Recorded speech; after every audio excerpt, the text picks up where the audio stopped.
अहमदनगर का किला 13 अप्रैल 1944। यह मेरी 9वीं जेल यात्रा थी। हमें यहाँ आए 20 महीने से भी अधिक समय हो चुका था। जब हम यहाँ पहुंचे तो अंधियारे आकाश में झिलमिलाते दूज के चांद ने हमारा स्वागत किया। शुक्ल पक्ष शुरू हो चुका था। तब से हर बार जब नया चांद उगता है तो जैसे मुझे याद दिला जाता है कि मेरे कारावास का 1 महीना और बीत गया। चांद मेरे बंदी जीवन का स्थायी सहचर रहा है। वही मुझे इस बात की याद दिलाता है कि अंधेरे के बाद उजाला होता है। सन 1953 में जवाहरलाल नेहरू ने अहमदनगर किले की पुण्य यात्रा की। अहमदनगर किले का वह कक्ष जहां में जवाहरलाल नेहरू को रखा गया, अतीत का भार। दूसरी जेलों की तरह यहां अहमदनगर के किले में भी मैंने बागवानी करना शुरू कर दिया। मैं रोज कई घंटे बाप आई दिन ये तपती धूप में भी फूलों के लिए क्यारियां बनाने में बिताने लगा। मिट्टी बहुत खराब थी, पथरीली और पुराने मलबे और अवशेषों से भरी हुई। चूंकि यह इतिहास स्थल है, इसलिए अतीत में इसने कई युद्ध और राजमहलों की दुर्भिसंधियां देखी हैं। यहाँ का इतिहास बहुत पुराना नहीं है। घटनाओं की दृष्टि से इसकी कोई विशेष अहमियत भी नहीं है, पर इससे जुड़ी एक घटना आज भी याद की जाती है। यह घटना है चांद बीबी नाम की एक सुंदर महिला के साहस की कहानी, जिसने इस किले की रक्षा के लिए अकबर की शाही सेना के विरुद्ध हाथ में तलवार उठाकर अपनी सेना का नेतृत्व किया। पर अंत में उसकी हत्या उसके अपने ही एक आदमी के हाथों हुई।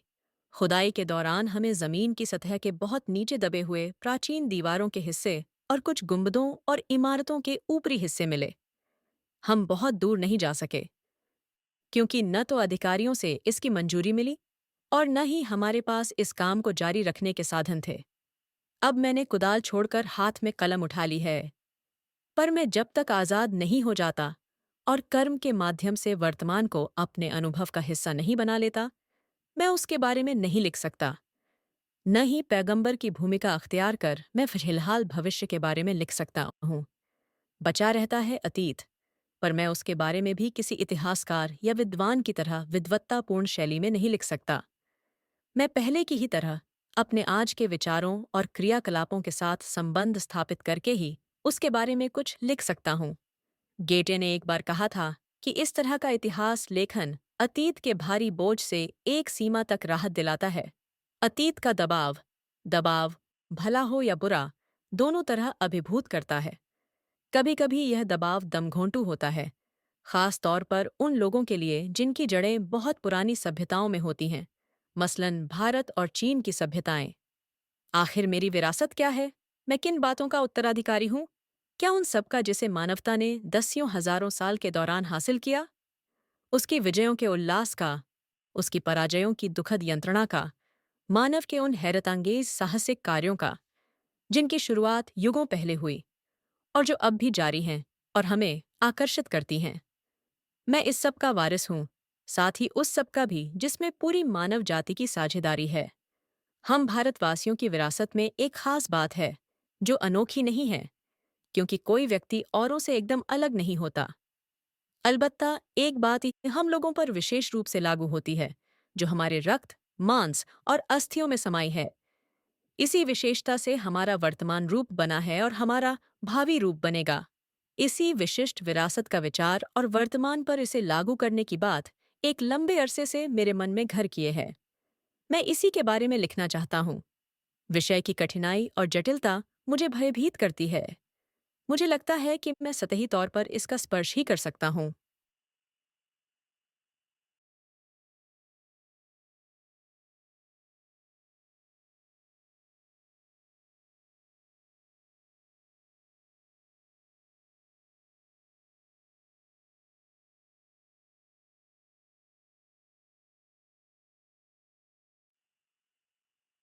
भारत के अतीत की झांकी। बीते हुए सालों में मेरे मन में भारत ही भारत रहा है। इस बीच मैं बराबर उसे समझने और उसके प्रति अपनी प्रतिक्रियाओं का विश्लेषण करने की कोशिश करता रहा हूँ। मैंने बचपन की ओर लौटकर याद करने की कोशिश की कि मैं तब कैसा महसूस करता था।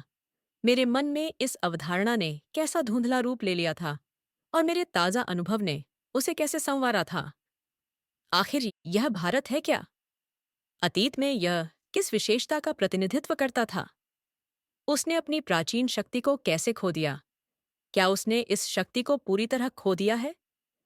विशाल जनसंख्या का बसेरा होने के अलावा क्या आज उसके पास ऐसा कुछ बचा है जिसे जानदार कहा जा सके? आधुनिक विश्व से उसका तालमेल किस रूप में बैठता है? भारत मेरे खून में रचा बसा था। इसके बावजूद मैंने उसे एक बाहरी आलोचक की नज़र से देखना शुरू किया।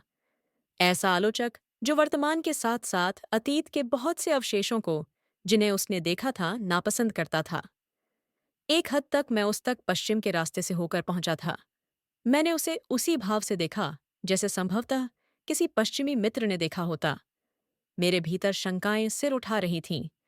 क्या मैंने भारत को जान लिया था? मैं, जो उसके अतीत की विरासत के बड़े हिस्से को खारिज करने का साहस कर रहा था। लेकिन अगर भारत के पास वह कुछ नहीं होता जो बहुत जीवंत और टिकाऊ रहा है, वह वो बहुत कुछ जो सार्थक है, तो भारत का वजूद उस रूप में नहीं होता जैसा आज है, और वह हजारों वर्ष तक अपने सभ्य अस्तित्व की पहचान इस रूप में कदापि बनाए नहीं रख सकता था। वह विशेष तत्व आखिर क्या था? मैं भारत के उत्तर पश्चिम में स्थित सिंधु घाटी में मोहनजोदड़ो के एक टीले पर खड़ा था। मेरे चारों तरफ उस प्राचीन नगर के घर और गलियां बिखरी थीं, जिसका समय 5,000 वर्ष पहले बताया जाता है। साथ ही यह भी कहा जाता है कि वहां एक प्राचीन और पूर्णतः विकसित सभ्यता थी।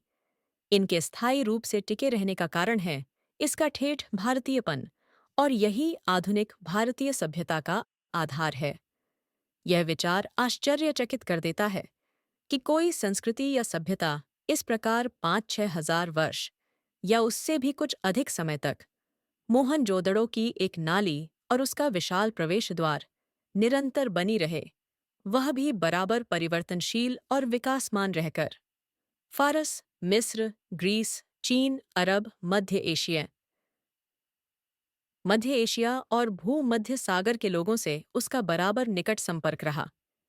यद्यपि भारत ने उन्हें प्रभावित किया और स्वयं भी उनसे प्रभावित हुआ, फिर भी उसका सांस्कृतिक आधार इतना मजबूत था कि वह हिला नहीं। इस मजबूती का रहस्य क्या है?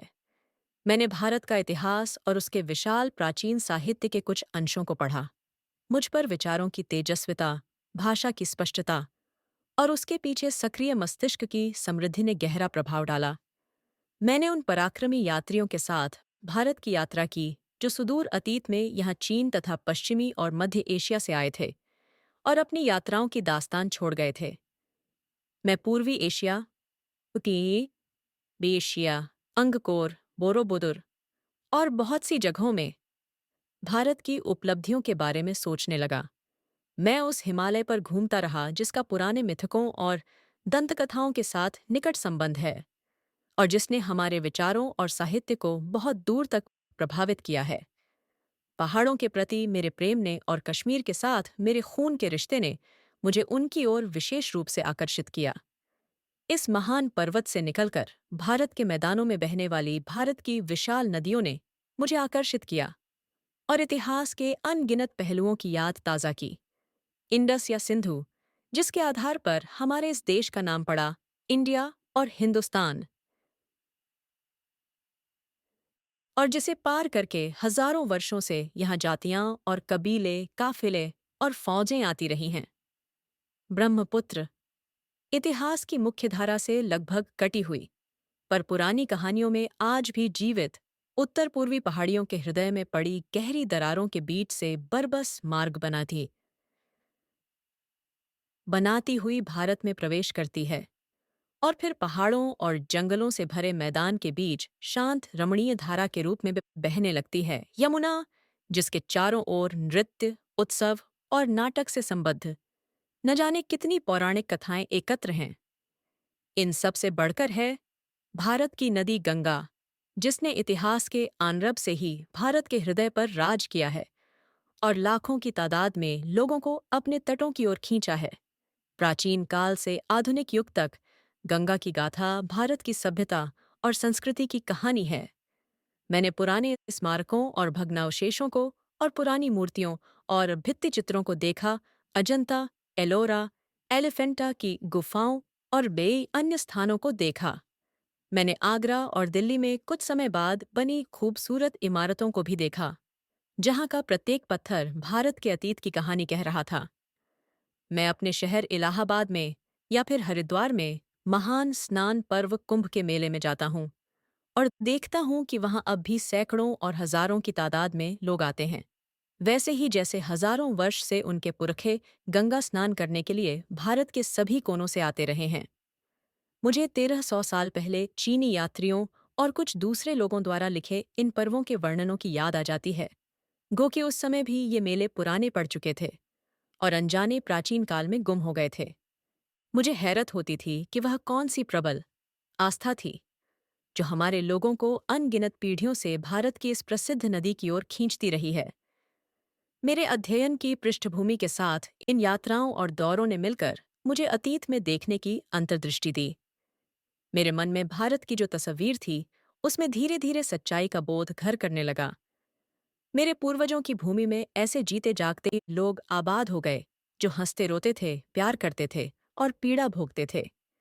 इन्हीं में ऐसे लोग भी थे जिन्हें जिंदगी की जानकारी और समझ थी। इस अतीत के सैकड़ों सजीव चित्र मेरे मन में भरे थे। जब भी किसी जगह जाता था, उस विशेष स्थान से संबद्ध चित्र तत्काल मेरे सामने आ खड़ा होता था। बनारस के पास सारनाथ में मैंने बुद्ध को उनका पहला उपदेश देते हुए लगभग साफ देखा। 2500 वर्ष का फासला तय करके उनके कुछ अभिलिखित शब्द जैसे दूर से आती प्रतिध्वनि की तरह मुझे सुनाई पड़े। अशोक के पाषाण स्तंभ जैसे अपने शिलालेखों के माध्यम से मुझे एक ऐसे आदमी के बारे में बताते थे जो खुद एक सम्राट होकर भी किसी अन्य राजा और सम्राट से महान था। फतेहपुर सीकरी में अपने साम्राज्य को भुलाकर बैठा अकबर विभिन्न मतों के विद्वानों से संवाद और वाद विवाद कर रहा था। वह जिज्ञासु भाव से मनुष्य की शाश्वत समस्याओं का हल तलाश कर रहा था। इस तरह भारत के इतिहास की लंबी झांकी अपने उतार चढ़ावों के और विजय पराजयों के साथ जैसे धीरे धीरे मेरे सामने खुलती जा रही थी। मुझे इतिहास के 5000 वर्षों से चली आ रही इस सांस्कृतिक परंपरा की निरंतरता में कुछ विलक्षणता प्रतीत होती है। यह परंपरा जो दूर दूर तक जनता में फैली थी और जिसने उस पर गहरा प्रभाव डाला था। भारत की शक्ति और सीमा, भारत की शक्ति के स्रोतों और उसके पतन और नाश के कारणों की खोज लंबी और उलझी हुई है, पर उसके पतन के हाल के कारण पर्याप्त स्पष्ट हैं। भारत तकनीक की दौड़ में पिछड़ गया और यूरोप, जो तमाम बातों में एक जमाने से पिछड़ा हुआ था, तकनीकी प्रगति के मामले में आगे निकल गया। इस तकनीकी विकास के पीछे विज्ञान की चेतना थी तथा हौसलामंद जीवनी शक्ति और मानसिकता थी। नई तकनीकों ने पश्चिमी यूरोप के देशों को सैनिक बल दिया और उनके लिए अपना विस्तार करके पूरब पर अधिकार करना आसान हो गया। यह केवल भारत की ही नहीं, लगभग सारे एशिया की कहानी है। ऐसा क्यों हुआ? इस गुत्थी को सुलझाना ज्यादा मुश्किल है, क्योंकि पुराने समय में तो भारत में मानसिक सजगता और तकनीकी कौशल की कमी थी नहीं, किंतु बाद की सदियों में उत्तरोत्तर गिरावट का आभास होने लगता है। जीवन की लालसा और उद्यम में कमी आ जाती है। क्षीण होती रचनात्मक प्रवृत्ति की जगह अनुकरण की प्रवृत्ति ले लेती है।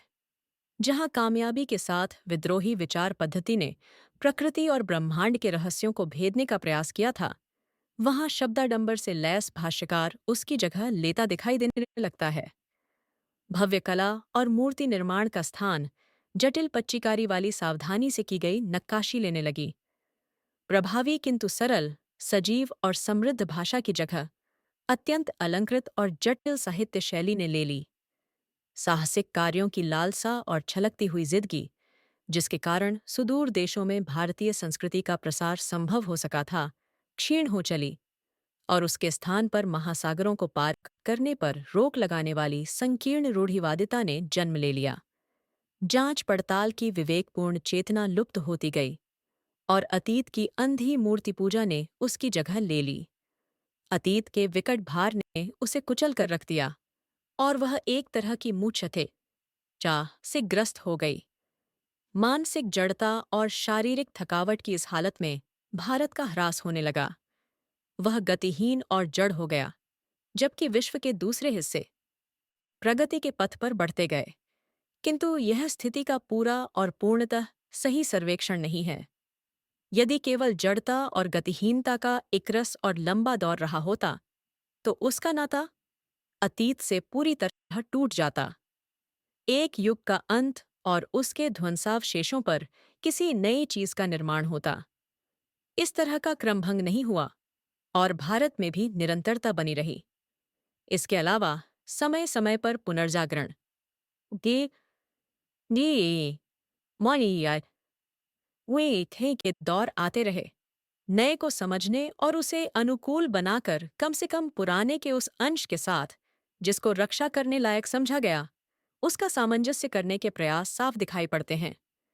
अक्सर पुराने का केवल बाहरी ढांचा प्रतीक के रूप में बचा रहा और उसकी अंतर्वस्तु बदल गई।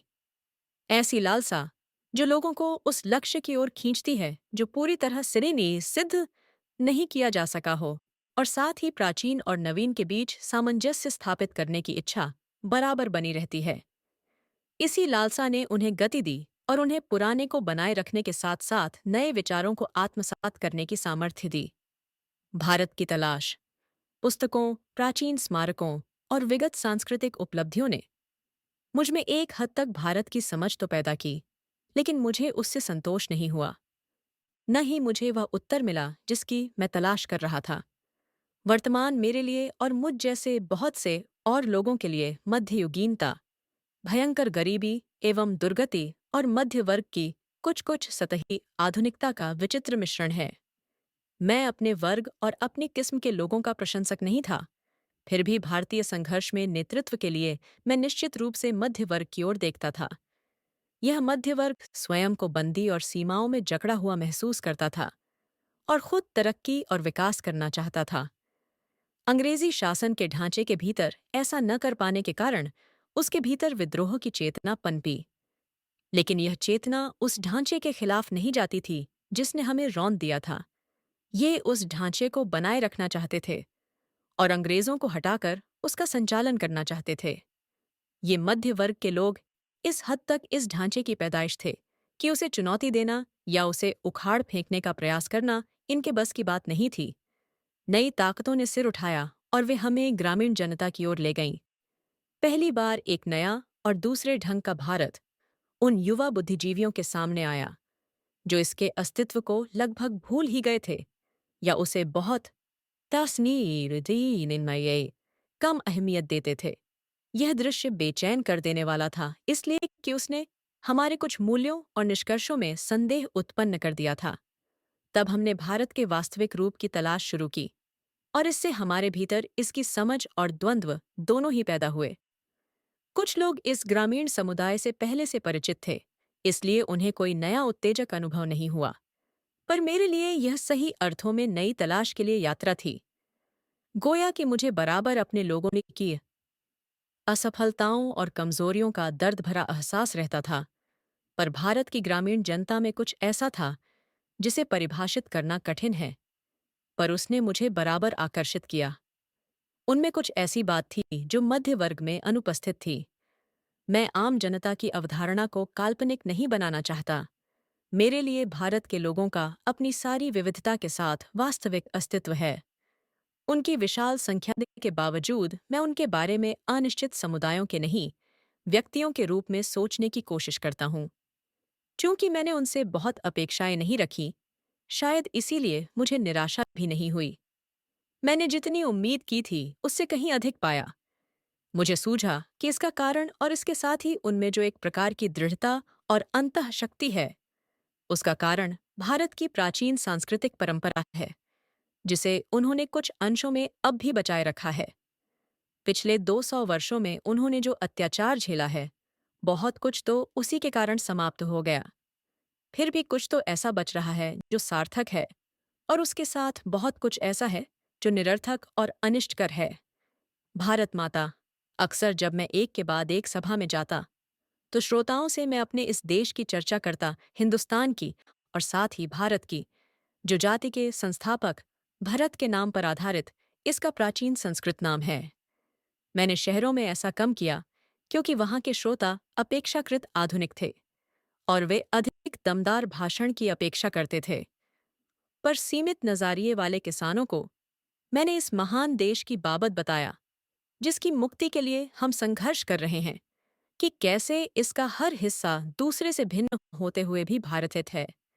मैंने उन्हें उत्तर से दक्षिण और पूरब से पश्चिम तक किसानों की सामान्य समस्याओं की जानकारी दी, और उस स्वराज की भी जो कुछ विशेष लोगों के लिए नहीं, केकित दत्ते में अगिराई सबके लिए डी सीट्स ये भारत के हर हिस्से के लिए एक सा होगा।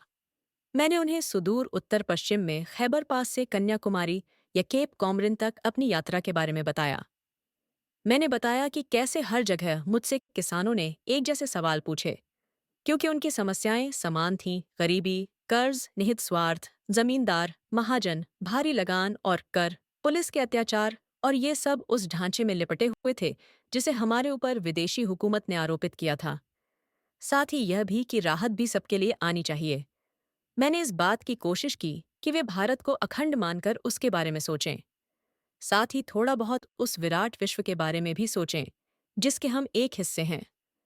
यह काम बहुत आसान नहीं था, पर उतना मुश्किल भी नहीं था जैसा मैंने सोचा था। हमारे प्राचीन महाकाव्यों, पुरगाथाओं और दंतकथाओं की उन्हें पूरी जानकारी थी। इस साहित्य ने अपने देश की अवधारणा से उन्हें परिचित करा दिया था। इन लोगों में से हमेशा कुछ ऐसे भी होते ही थे जिन्होंने भारत के चारों कोनों में स्थित धार्मिक स्थलों की यात्रा की थी।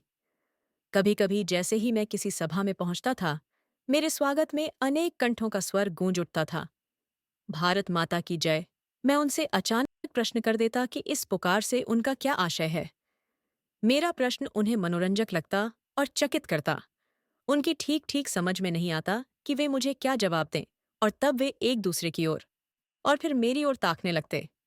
मैं बार बार सवाल करता जाता। आखिर एक हट्टा कट्टा जाट, जिसका न जाने कितनी पीढ़ियों से मिट्टी से अटूट नाता है, जवाब में कहता कि यह भारत माता हमारी धरती है, भारत की प्यारी मिट्टी। मैं फिर सवाल करता, कौन सी मिट्टी? उनके अपने गांव के टुकड़े की, या जिले और राज्य के तमाम टुकड़ों की, या फिर पूरे भारत की मिट्टी? प्रश्नोत्तर का यह सिलसिला तब तक चलता रहता जब तक वे प्रयत्न करते रहते, और आखिर में कहते कि भारत वह सब कुछ तो है ही जो उन्होंने सोच रखा है, उसके अलावा भी बहुत कुछ है। भारत के पहाड़ और नदियाँ, जंगल और फैले हुए खेत जो हमारे लिए खाना मुहैया करते हैं, सब हमें प्रिय हैं। लेकिन जिस चीज़ का सबसे अधिक महत्व है वह है भारत की जनता। उनके और मेरे जैसे तमाम लोग, वे सब लोग जो इस विशाल धरती पर चारों ओर फैले हैं। भारत माता मूल रूप से यही लाखों लोग हैं, और उसकी जय का अर्थ है इसी जनता जनार्दन की जय। मैंने उनसे कहा कि तुम भारत माता के हिस्से हो, एक तरह से तुम खुद ही भारत माता हो।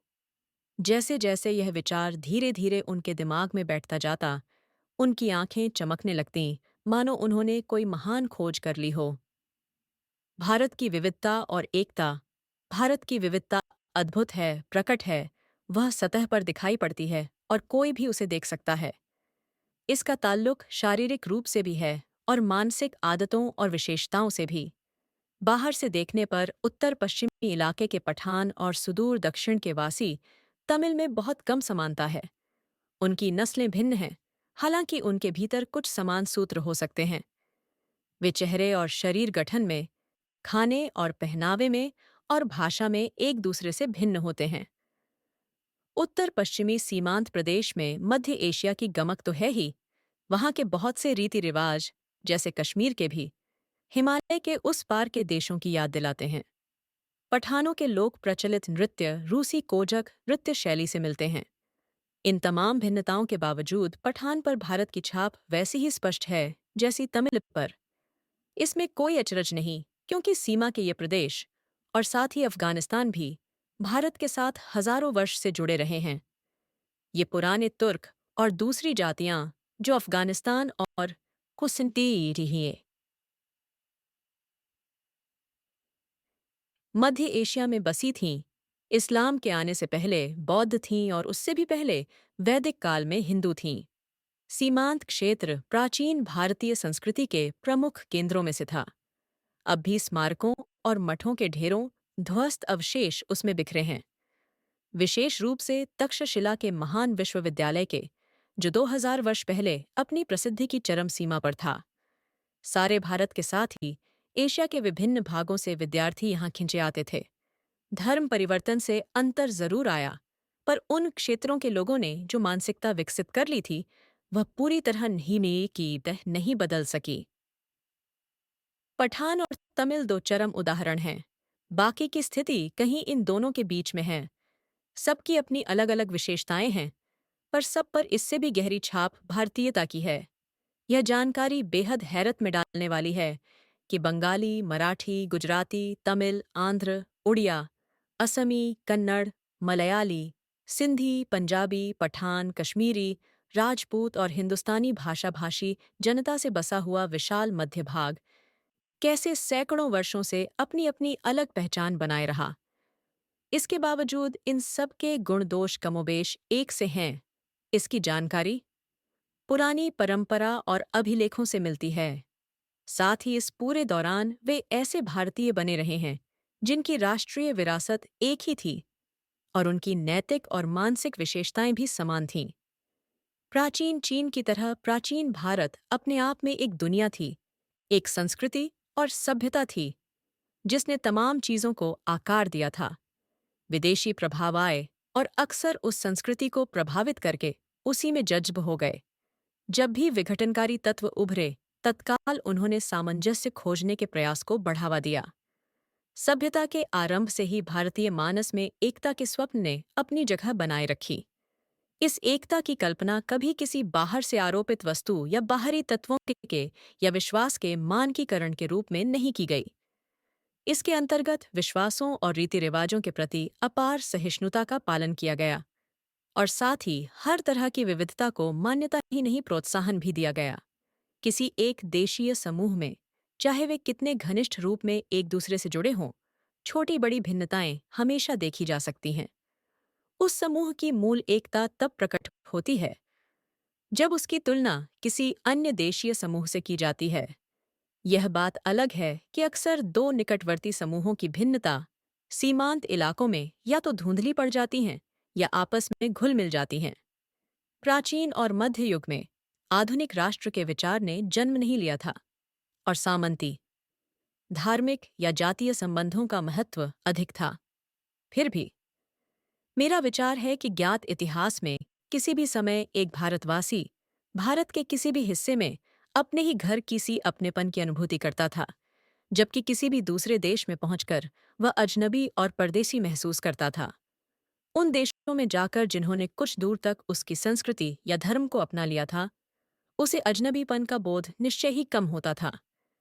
वे लोग जो किसी गैर भारतीय धर्म को मानने वाले थे या भारत में आकर यहीं बस गए, कुछ ही पीढ़ियों के गुजरने के दौरान स्पष्ट रूप से भारतीय हो गए, जैसे यहूदी, पारसी और मुसलमान। जिन भारतीयों ने इन धर्मों को स्वीकार कर लिया, वे भी धर्म परिवर्तन के बावजूद भारतीय बने रहे। आज, जब राष्ट्रीयतावाद की अवधारणा कहीं अधिक विकसित हो गई है, विदेशों में भारतीय अनिवार्य रूप से एक राष्ट्रीय समुदाय बनाकर विभिन्न कारणों से एकजुट होकर रहते हैं, भले ही उनमें भीतरी मतभेद हों। एक हिंदुस्तानी ईसाई कहीं भी जाए, उसे हिंदुस्तानी ही माना जाता है। इस प्रकार किसी हिंदुस्तानी मुसलमान को तुर्की, अरब, ईरान या किसी भी अन्य देश में जहां इस्लाम धर्म का प्रभुत्व हो, हिंदुस्तानी ही समझा जाता है। मेरे ख्याल से हम सब के मन में अपनी मातृभूमि की अलग अलग तस्वीरें हैं और कोई दो आदमी बिल्कुल एक जैसा नहीं सोच सकते। जब मैं भारत के बारे में सोचता हूँ तो मेरे मन में बहुत सी बातें आती हैं। मैं सोचता हूँ दूर दूर तक फैले मैदानों और उन पर बसे अनगिनत छोटे छोटे गांवों के बारे में, उन कस्बों और शहरों के बारे में जिनकी मैंने यात्रा की, वर्षा ऋतु की उस जादुई बरसात के बारे में जो झुलसी हुई धरती में जीवन संचार करके उसे सहसा सौंदर्य और हरियाली के झिलमिलाते प्रसार में बदल देती है, विशाल नदियों और उनके बहते जल के बारे में, ठंड की चादर से लिपटे खैबर पास के बारे में, भारत के दक्षिणी सिरे के बारे में, लोगों के बारे में। व्यक्ति और समूह दोनों रूपों में और सबसे ज्यादा बर्फ की टोपी पहने हिमालय के या वसंत ऋतु में कश्मीर की किसी पहाड़ी घाटी के बारे में जो नवजात फूलों से लदी होती है और जिसके बीच से कलकल खलखल करता झरना बहता है। हम अपनी पसंद की तस्वीर बनाते हैं और उसे सहेज कर रखते हैं। जन संस्कृति। मैंने वर्तमान समय में भारतीय जनता के गतिशील जीवन नाटक को देखा। ऐसे अवसर पर मैं अक्सर उन सूत्रों को खोज लेता था जिनसे उनका जीवन अतीत में बंधा है, जबकि उनकी आंखें भविष्य पर टिकी रहती थीं। हर जगह मुझे एक सांस्कृतिक पृष्ठभूमि मिली, जिसका जनता के जीवन पर बहुत गहरा असर था। इस पृष्ठभूमि में लोक प्रचलित दर्शन, परंपरा, इतिहास, मिथक और पुराकथाओं का मेल था, और इनमें से किसी को दूसरे से अलग करके देख पाना संभव नहीं था। पूरी तरह अशिक्षित और निरक्षर लोग भी इस पृष्ठभूमि में हिस्सेदार थे। लोक प्रचलित अनुवादों और टीकाओं के माध्यम से भारत के प्राचीन महाकाव्य रामायण और महाभारत और अन्य ग्रंथ भी जनता के बीच दूर दूर तक प्रसिद्ध थे। हर घटना, कथा और उनका नैतिक अर्थ लोकमानस पर अंकित था, और उसने उन्हें समृद्ध और संतुष्ट बनाया था। अनपढ़ ग्रामीणों को सैकड़ों पद याद थे, और अपनी बातचीत के दौरान वे बराबर या तो उन्हें उद्धत करते थे या फिर किसी प्राचीन रचना में सुरक्षित किसी ऐसी कहानी का उल्लेख करते थे जिससे कोई नैतिक उपदेश निकलता हो। रोजमर्रा की जिंदगी के मसलों के बारे में सीधी सादी बातचीत को ये देहाती लोग जब इस तरह का साहित्यिक मोड़ देते थे, तो मुझे अक्सर बहुत आश्चर्य होता था। यदि मेरे मन में लिखित इतिहास और लगभग सुनिश्चित तथ्यों से निर्मित तस्वीरों का भंडार था, तो मैंने महसूस किया कि अनपढ़ किसान के मन में भी उसका अपना तस्वीरों का भंडार है।